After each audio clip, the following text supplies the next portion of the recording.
Assalamualaikum warahmatullahi wabarakatuh. Selamat sore dan salam sejahtera untuk kita semua. Pertama saya ingin menyampaikan salam dari Ketua Umum PBNU Gus Yahya yang beliau minta kepada saya. Nama saya Rumadi Ahmad, saya salah satu ketua di PBNU. Beliau minta saya supaya mewakili untuk acara sore hari ini. Dan kami akan menyampaikan beberapa hal untuk memperkuat pernyataan sikap keprihatinan yang tadi sudah dibacakan oleh Romo Budi. Yang pertama, mungkin klise ya, pernyataan sikap seperti ini mungkin sebagian kalangan menganggap sebagai sesuatu yang klise. Tetapi mengapa kita perlu membuat respon seperti ini? Salah satu tujuan kita adalah agar kasus-kasus peristiwa-peristiwa intoleransi itu jangan dianggap sebagai sesuatu yang normal. Jadi pernyataan seperti ini sangat diperlukan untuk menghadang persepsi bahwa intoleransi, sikap untuk ngerecokin cara beragamanya orang lain itu dianggap sebagai sesuatu yang normal. Kita tentu percaya bahwa Indonesia ini salah satu mengapa dihargai oleh banyak orang karena kita lumayan berhasil menanamkan persepsi di dunia internasional bahwa Indonesia ini adalah negara yang toleran, negara yang moderat gitu. Dan itu sekarang ini menjadi salah satu, kalau bukan satu-satunya bahkan alat diplomasi yang selalu kita gunakan untuk berkomunikasi dengan dunia internasional gitu. Makanya kalau ada anomali-anomali, ada penyimpangan-penyimpangan, ya meskipun kalau kita merujuk data-data dari beberapa lembaga yang melakukan pemantauan terhadap kehidupan keagamaan di Indonesia, memang ada tren menurun. Paling tidak sampai tahun 2024, tren kasus intoleransi itu cenderung menurun. Meskipun memang belakangan mulai banyak lagi berbagai macam peristiwa ya di Sukabumi, di Padang, di beberapa tempat yang lain, bahkan kasus-kasus lama itu juga belum sepenuhnya bisa diselesaikan. Masih ada tunggakan-tunggakan masalah pada masa lalu yang sampai hari ini belum selesai. Dan kita selalu penting untuk mengingatkan supaya hal itu jangan dianggap sebagai sesuatu yang normal. Gitu. Itu pentingnya mengapa kita perlu untuk bersuara setiap kali ada peristiwa seperti ini. Tapi kita juga harus sadar bahwa respon-respon seperti ini itu kan hanya respon pada fenomena yang tampak di permukaan. Nah, mungkin ke depan kita juga perlu memikirkan bahwa setiap fenomena-fenomena di permukaan itu ada layar-layar persoalan yang ikut mendukung fenomena yang ada di permukaan ini. Kalau menggunakan analisis gunung es itu yang kelihatan itu hanya sedikit yang di permukaan itu, tetapi di balik itu ke bawahnya itu ada berbagai macam hal, baik terkait dengan pola bagaimana peristiwa-peristiwa itu terjadi, struktur sosial yang memberikan dukungan terhadap peristiwa-peristiwa itu, bahkan yang paling penting untuk kita address perubahannya itu kalau sudah menyangkut state of mind orang, kalau sudah menyangkut cara berpikir seseorang atau sekelompok orang. Jadi di balik peristiwa-peristiwa yang tampak itu pasti ada sesuatu yang jauh lebih dalam yang antara lain adalah terkait dengan cara berpikir, atau orang menyebutnya, ada yang menyebut sebagai mental modelnya seperti apa.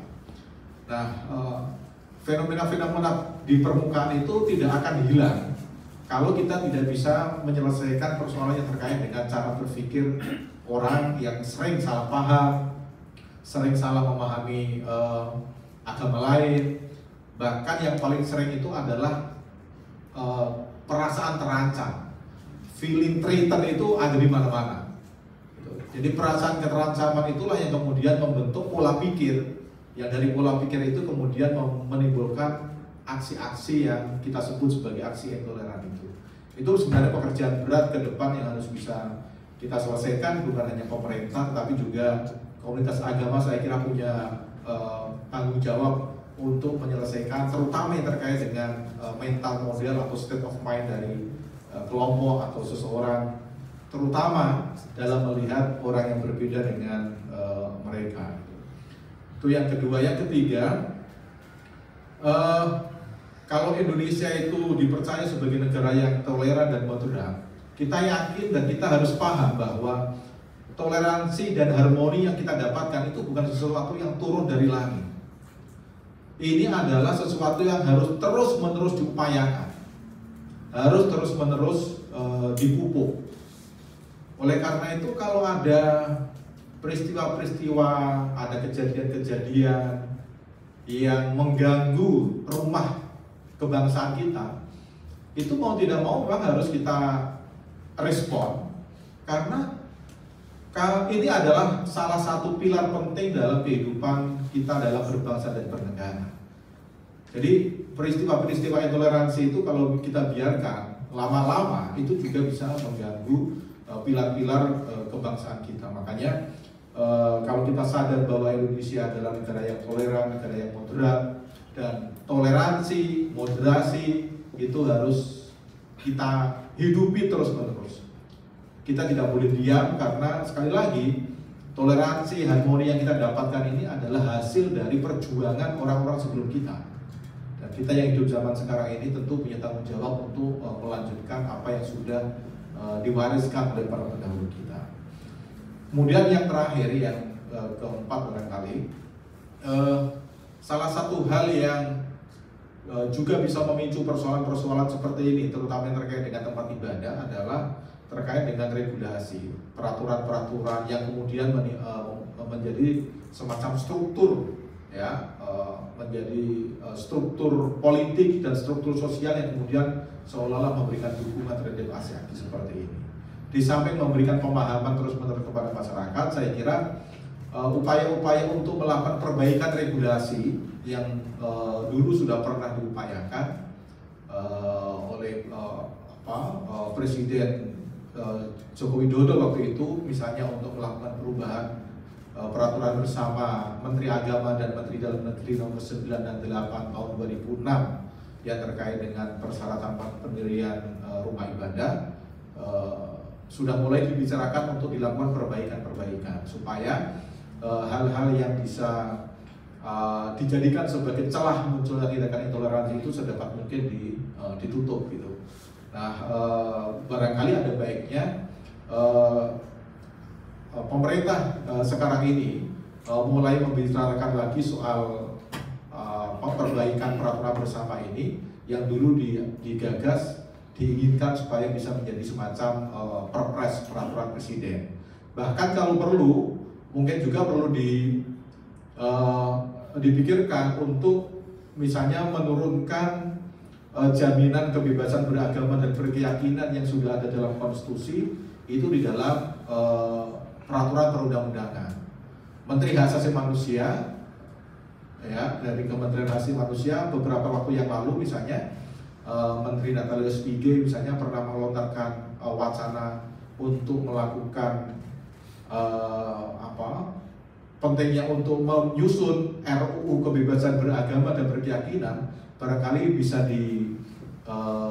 direspon dan kemudian dibicarakan tentang visibilitasnya, membuat regulasi untuk memberikan kepastian bukan hanya di level konstitusi tapi juga di level undang-undang tentang jaminan kebebasan beragama dan berkeyakinan.